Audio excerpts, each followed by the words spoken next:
Hello, everyone. I'm Tucson Weekly senior writer Jim Ninsel, your host for Zona Politics. Joining me today to talk about what's happening as the temps break 100 degrees, the chair of the Pima County Democratic Party, Cheryl Cage, and the chair of the Pima County Republican Party, Bill Beard. Thank you both for joining us here on Zona Politics. Thank you. Thanks. Well, Cheryl, the big news out of politics right now is Ann Kirkpatrick planning to run for the U.S. Senate. She wants that seat that belongs to John McCain. Right. Were you surprised by the Ann Kirkpatrick's announcement? No, not really. Ann has always been kind of an underestimated candidate, but she is this rare breed of politician. She has this wonderful strength and this wonderful empathy. She was a prosecutor. She owned her own small business. She served in the legislature. She's won twice in a very, very difficult congressional district. It's about half the size of Arizona, and she's done really remarkably well with it. I think she's going to be an incredible candidate, and I think that John McCain is really going to have a race on his hands. And Bill, what do you think? Ann Kirkpatrick got a shot at the Senate seat? As far as Ann Kirkpatrick winning in the state of Arizona, I seriously doubt that. In my estimation, Ann Kirkpatrick read the writing on the wall. The Supreme Court is going to hand down a decision on the redistricting, independent redistricting commission in Arizona. It does not look good based on all the reporting that's out there. It sounds like that is going to be overturned, and that means the state legislature is going to redraw the lines in the state of Arizona. She read the writing on the wall and said, I need to find something where I can have a shot at it, and she may estimate that she has a shot. I don't see one. John McCain or any Republican is going to be the overwhelming favorite in a senatorial election in 2016. And you bring up a good point. I don't want to get ahead of ourselves in saying it's going to be a Kirkpatrick-McCain matchup because there's a primary potentially on the horizon. And will we see a Democratic primary in this race? Do you think Kirsten Sinema, the congresswoman from Maricopa County, might jump into this? I don't know. I think that once the redistricting case is settled, we'll know a lot more. Honestly, at this point, nothing would surprise me, but I do think that Ann is an absolutely wonderful candidate, and I think that this is a natural progression for her, whether it was redistricting or not, and I think she's going to be very difficult to beat. And what about John McCain facing a primary? We hear Kelly Ward's looking at it. We hear rumblings all the time. Matt Salmon potentially. Exactly. The Republican Party, frankly, we're not afraid of having debates internal to our party. It will be interesting to see if Ann Kirkpatrick avoids a challenge in the Democrat primary. If you look at the record of the Democrats in Arizona for the last few years, they've not had contentious primaries because state party says, this is the candidate we're going to go with. That's who goes into the primary. There may be one or two inconsequential candidates that run against them, but it's, the party gets behind that individual. They make the decision and say, this is our representative, rather than letting the voters decide. Republicans, we prefer to let the voters decide. And we did see some poll numbers recently that suggested that the conservatives still are a little unhappy with John McCain. He's doing well among the moderates in the party, but what is the root of the unhappiness that conservatives have with John McCain? I think anybody that sits in office for more than one or two terms, there is always the tendency to go back with where the majority of your voters are from, and I think we see this a lot in southern Arizona. Our representatives sometimes don't always pay attention to what goes on in the rest of the state, and you get a little Maricopa-centric. I'm not saying that is the only reason for it, but it does happen from time to time. We've had conversations with the senator and suggested, if you want to be representative of all the people, come down and actually talk to folks in the rest of the state, in Pima County, southern Arizona. And is there a sense that he's gone back and forth on some issues that conservatives are unhappy with, whether it's the border or... Conservatives are always interested in making sure that whatever policies come out of Washington, D.C., up in Phoenix at the state capitol, et cetera, we're always interested in making sure that, that the representatives are consistent. They're making sure that whatever stands that that elected official takes, they've got both the philosophy and the will to carry out what it is those voters have voted them in to do. The compromise is not something that it readily suggests itself to the conservative mindset. I'm not saying it's not part of the process, but for conservatives, they like to see and hear what it is you believe in your heart of hearts, and then make sure you carry through with that. And Cheryl, John McCain has been popular from time to time with Democrats because of some of the stances he's taken, whether it's on immigration or campaign finance reform or such. Well, I first just want to mention one thing about Bill's comments about our primary process in the Democratic Party. I think you're really kind of speaking out of turn. I don't think you know what our internal politics are.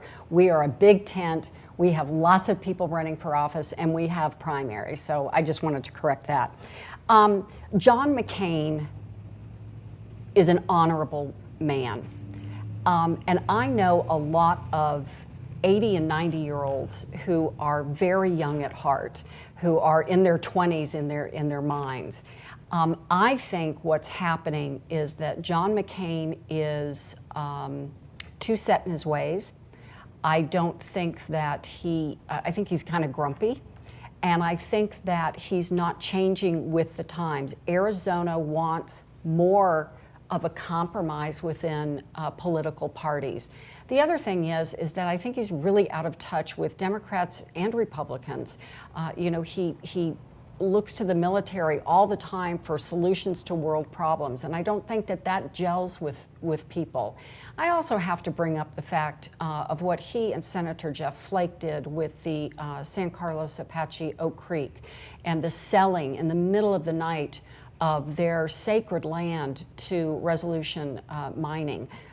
That is beyond the pale to me. And I think that John McCain feels maybe a bit entitled, but it's time, with all due respect, if he's not going to move with the times, he needs to move aside and let someone like Ann Kirkpatrick, who is, again, that mixture of strength and empathy, and she's been a very, very good legislator in Congress. I think she's going to do a remarkable job. Hasn't Kirkpatrick supported that same resolution mining project? It has been discussed before, but the fact that John McCain and Jeff Flake put it in the middle of the night and got it passed is horrible. Let's just be clear, Ann Kirkpatrick did support what was done, so it's a little disingenuous to say it that way.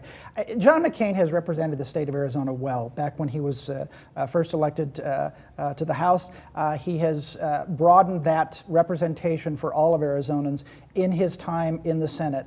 Arizonans of all stripes, of all philosophies, can be proud to say that John McCain has been our senator and represented us well for all of his time that he has been in the Senate. And I'm not diminishing John McCain in any way. I just think it's time for someone new.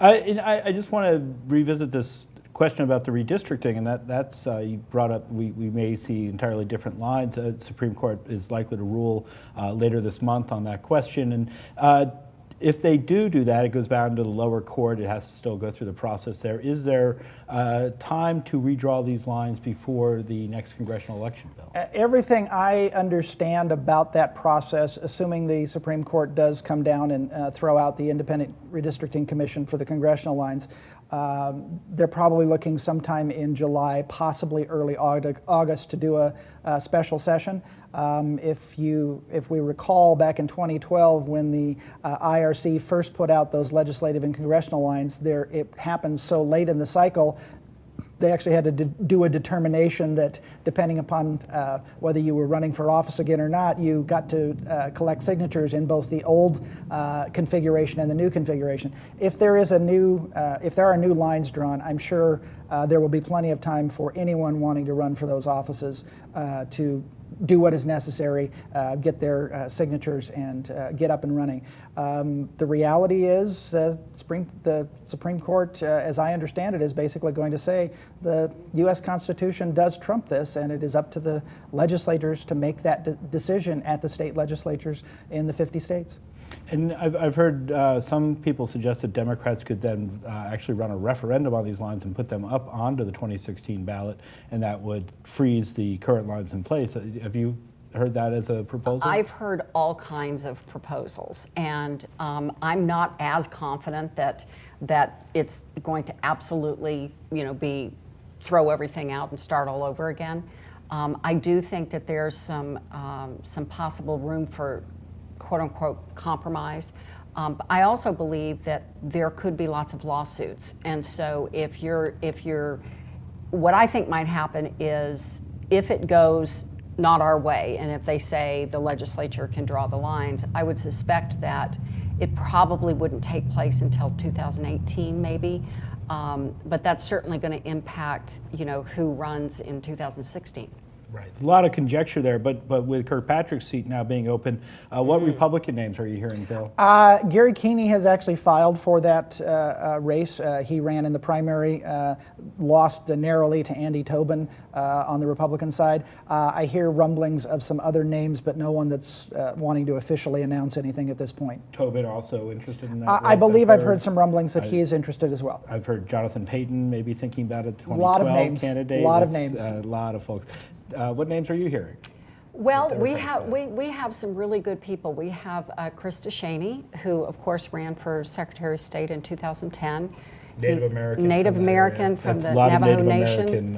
Nation. Voters up in that area. Right.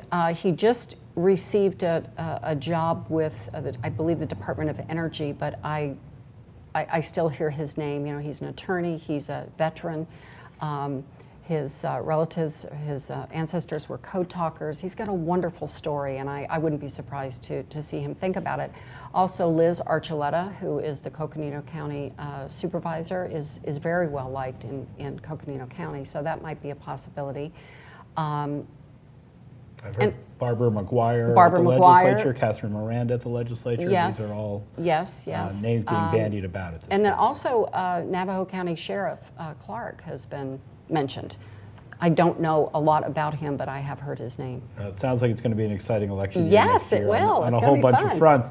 I don't know about our local elections being as exciting. Bill, why was it so difficult to find a challenger for Mayor Rothschild? Anyone that makes a decision to run for any office, I don't care if it's President of the United States all the way down to dog catcher, there are a number of factors that go into that decision. And anybody that wants to sit back and say it's easy to find a candidate for any particular race, you need to understand a couple of things. One, when you make a decision to run for office, it's not just you yourself saying, I can get up there and I can make the speeches, I can have the policy positions, etc. It does come down to the personal, professional, financial decisions, and the big one that trumps everyone that I've ever talked to that has run for office. You've got to make sure the other half wants you to do it. You can be the best. You can have the best resume in the world to run for office. If the other half doesn't want you to and is not fully on board, it's not going to happen. And I talked to 40, 50 different people since the beginning of this year. There were a number of people that were very close, but in a couple of cases it did come down to the spouse just didn't want to go through that. Veto power. Basically, that's what happens. And anybody that has been involved in politics, if you don't understand that it's the other half that truly is the one you've got to convince to run for office, that's what it comes down to.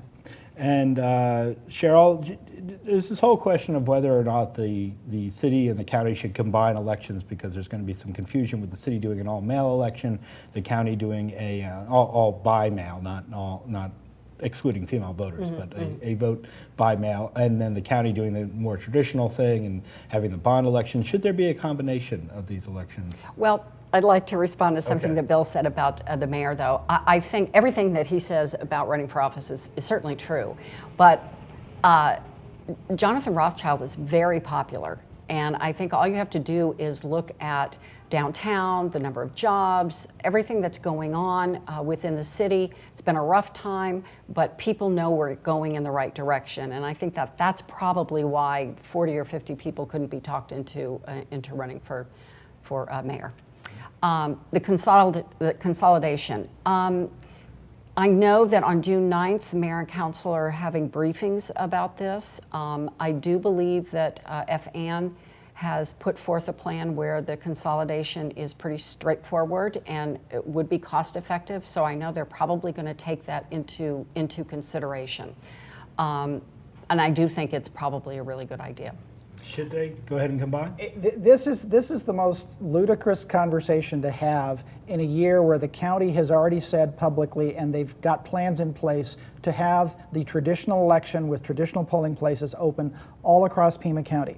The city of Tucson, they are on record right now, double check before I came on today.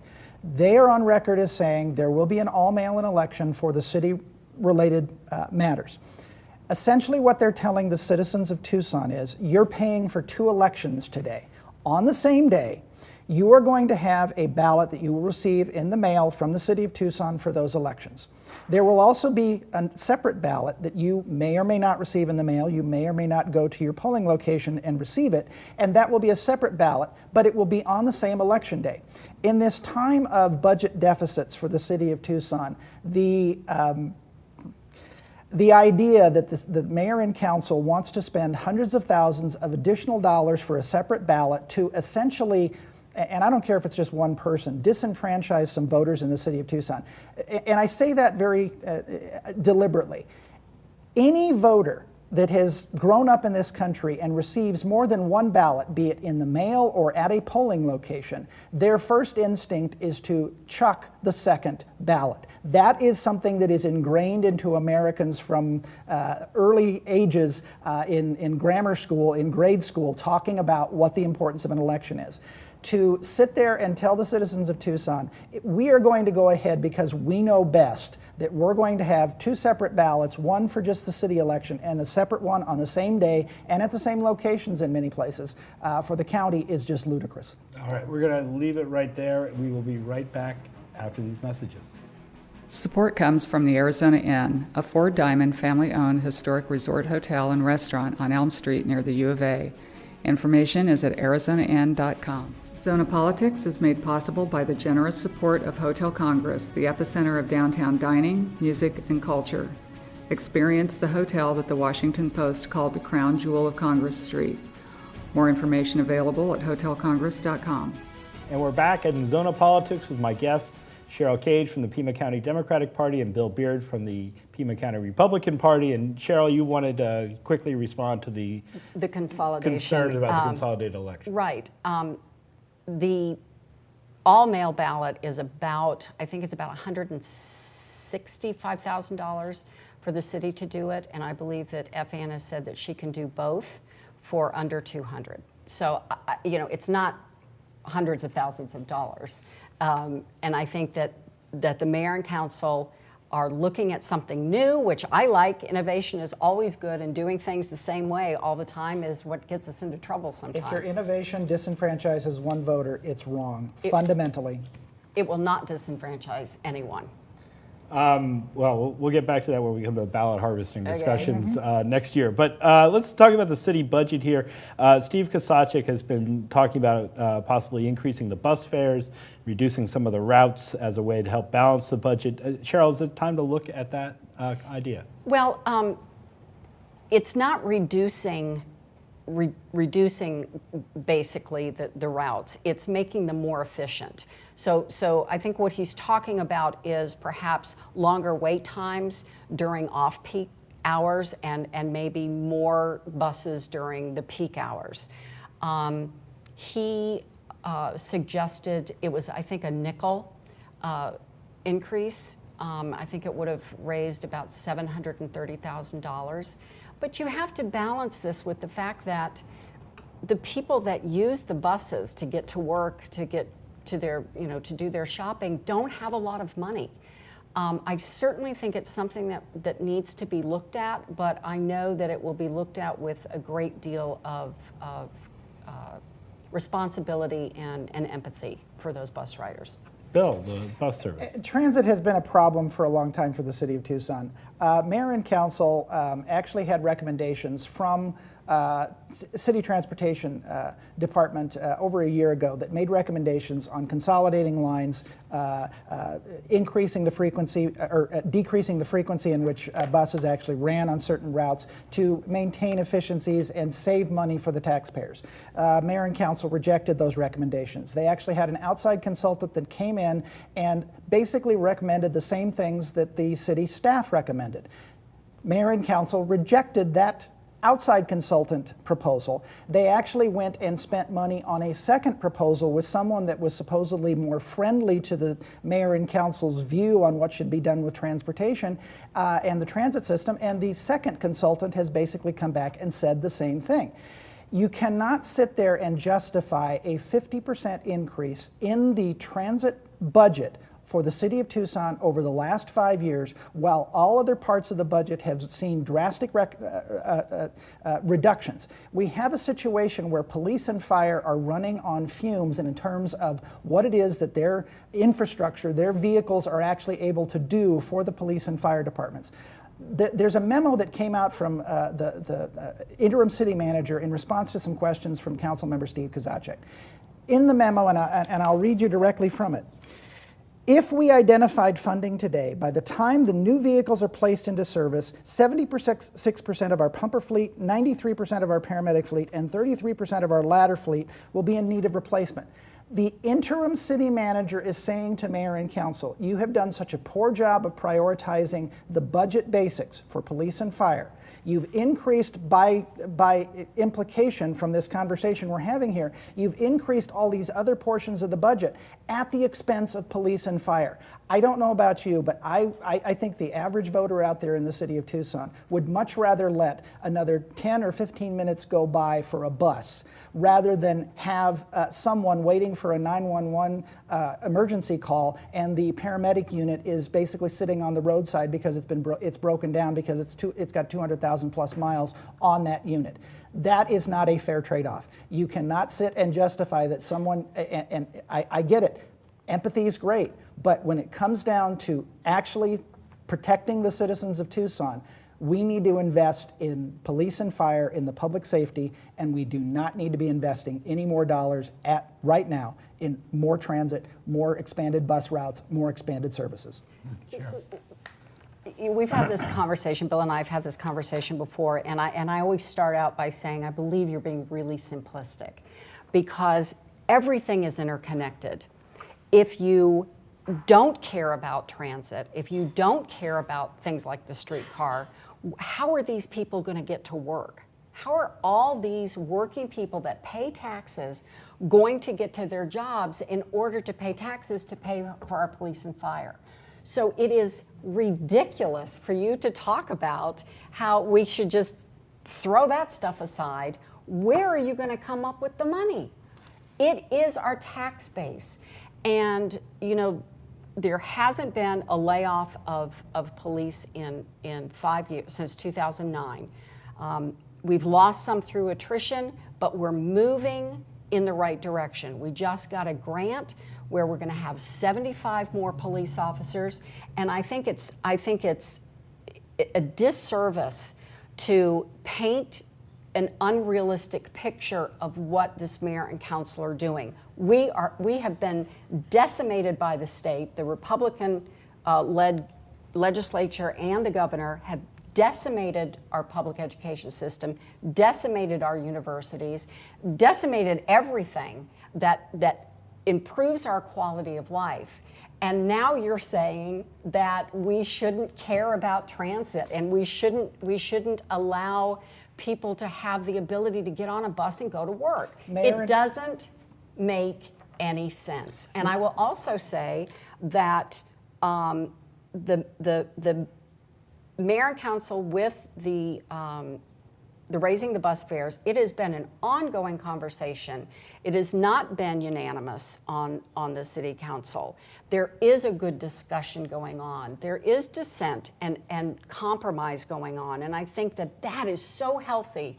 And that's not something that you ever talk about. Mayor and council have no say-so over what goes on in the classrooms in the city of Tucson in terms of funding. You can talk about the legislature decimating education. Mayor and council in the city of Tucson have nothing to do with those It's situations. symptomatic, though, Bill. No. It's symptomatic of the way you want to You've run interrupted politics. me. I'd like a chance to You're respond right. here. I apologize.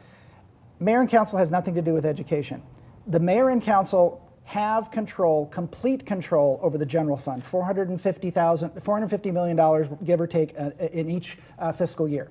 They are the ones that set the priorities for the city of Tucson. If you look over the last 5 years, we have seen a dramatic reduction in the number of officers on the streets of Tucson. Through we went from attrition. 12, no, we went, it was a deliberate It was a Where's deliberate decision the by furloughs? It was deliberate decision by the mayor and council. They said over the next 5 years we are going to deliberately reduce the number of police officers on the streets of Tucson. We went from 1,255 years ago that we will be at 800 at the end of 2015. That is by the interim city manager's proposed budget. That is the funding levels we will have in the city of Tucson for officers on the street. Second point, you said that we got a grant. If it's the grant I believe you're referring to, that grant will actually basically provide money for the non-commissioned officers to be put into positions where the commissioned officers are currently occupying. That is not a savings. That is not something that increases public safety to the citizens of Tucson. The last point is, back to what I said about the mayor and council controlling the general fund. They make the decisions on where the priorities are. Based on the interim city manager's own estimates, they have not placed the public safety in terms of the vehicles that are needed for police and fire to do their job. They have not placed that as a priority. Instead, what they've been doing over the last 5 years, look at the transit budget for the city of Tucson. It has received a 50% increase in total funding out of the general fund, while police and fire has received cuts or remained static during those 5 years. You do not reduce the number of officers on the street and not affect public safety. You cannot say that increasing transit at the expense of police and fire, which are funded out of the general fund, and say that that is something that is good for the average citizen in Tucson, period. But let's just talk about this. Your approach is forget transportation. Okay, so now all these people don't have a way to go to work. So all of a sudden there's no one to pay taxes. Your approach is ridiculous. It hasn't worked in the state legislature, and it's not going to work here in Tucson. And the people that are running on your ticket are Republicans. Mm-hmm. They seem to have the same focus as the state Republicans. And I think that what's going to happen is people are going to look and say, do we want what's happening to the state of Arizona to happen to Tucson? And the answer is going to be absolutely no. I don't want to get into the council races right now because we're running out of time, and we're going to have plenty of time to talk about that over the next several months. I do want to talk about this recent report that the state revenue picture is looking a little rosier than it appeared when the budget was written, and some lawmakers are saying probably if we have a special session, we should talk about restoring some of the funds to education or backfilling some of the county cuts and such. Bill, what do you think of this idea? Two things to that. One, it's great when the news is that we've got more revenue than we think we have. A couple of cautionary notes on spending that additional revenue. Number one, we still have not received the determination from the court on the education funding. We do not know for sure if this increase in revenue is going to play out for the entire year or not. The other thing to take into consideration in all these discussions is the state of Arizona's bond rating was actually improved. What should we do with this extra money that's coming into the state? We should pay back the $317 million that's owed to public education, and then we should look at replacing that $99 million for our universities. And even when we were on another show the other day, Bill was talking about the tragedy of all of our young people leaving because the education is not doing well. Hey, we've got money, let's put it in education. We are out of time. That is our show for today. I'd like to thank our guests, Pima County Republican Party Chairman Bill Beard and Pima County Democratic Party Chair Cheryl Cage. If you missed any part of our show, you can catch up with us at zonapolitics.com. Thanks for watching. We'll see you next time. Support comes from Brink Media, Arizona's most politically aware creative agency. Buy our vote at brink.com. Support for this program generously provided by Charles A. Levy.